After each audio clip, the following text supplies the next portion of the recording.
Ang La Liga Pilipina ang pinagmulan ng katipunan at ang katipunan ang nagpasimula ng revolusyon para ipaglaban ang tinatamasa nating kalayaan ngayon. Ngayon, aalamin natin kung paano nga ba itinatag ang La Liga Pilipina. Pero bago natin simulan, kung bago ka pa lang sa channel natin, pindutin nyo na ang subscribe button, i-like ang video ito at i-click nyo na rin ang notification bell para updated kayo sa mga bagong video natin. Simulan na natin!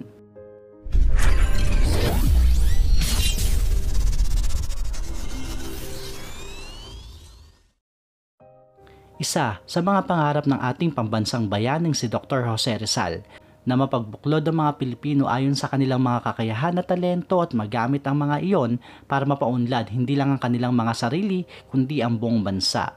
Sa pamamagitan ng kooperasyon at pagkakaisa, nakita ni Rizal ang kahalagaan ng direktang paglahok ng publiko para makamit ang mga kinakailangang pagbabago sa ating bansa noong mga panahong iyon.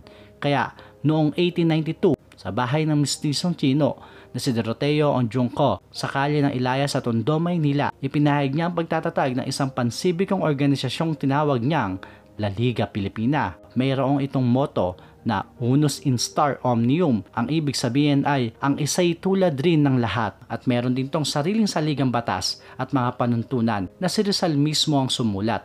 Dinalawa ng simpleng seremonya ng pagtatatag na ito ni Dr. Jose Rizal ng mga ilustrado, intelekwal, mga miyembro ng Mason at mga uring manggagawa sa Maynila na naingganyo sa advokasya ni Rizal sa samahan, katulad nila Apolinario Mabini, Andres Bonifacio, Domingo Franco, Mariano Adriano, Deodato Arellano, Ladislao Diwa, Ambrosio Salvador, Ambrosio Rianzares Bautista, Bonifacio Arevalo at iba pa. Nakasaad sa saligang batas ng La Liga na si Rizal mismo ang sumulat. Ang 5 layunin nito, mapagbuklod ang buong Pilipinas bilang isang masigasig at nagkakaisang organisasyon, pantay na pagsiguro sa bawat pangangailangan ng bawat isa, protektahan ng kapwa mula sa pang-aapi, hikayatin ng pagpapalago sa mga pangunahing industriya sa bansa at ang pag-aralan ng mga paglalapat ng mga reforma. Kasama rin sa mga mandato ng La Liga ang pagpapautang ng kapital, pagbubuo ng mga kooperatiba at pagbibigay ng mga pang-scholar na pondo.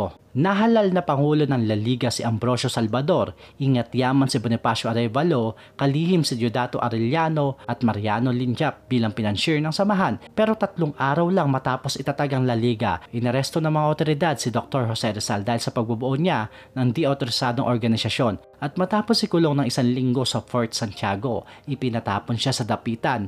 Nahati sa 2 grupo ang mga naiwang miyembro ng La Liga. Ang Cuerpo de Compromisarios na layuning ipagpatuloy ang mga paghingi ng reformang ginagawa ng mga reformista sa Europa. Sinuportahan din nila ang mga adikain ng kilusang propaganda sa pamamagitan ng pangangalap ng pondo para tustusan ang La Solidaridad. Sa isang banda, ang pagdakip kay Jose Rizal ang nagpatanto kay Andres Bonifacio na hindi makikinig ang Espanya sa reforma. Kaya binuo niya at ng kanyang mga kasamahan ng katipunan noong July 7, 1892. Tuluyang mang nawala ang Cuerpo noong October 1893. Nagpatuloy ang katipunan at kalaunan ay mangunguna sa malawakang revolusyon laban sa Espanya.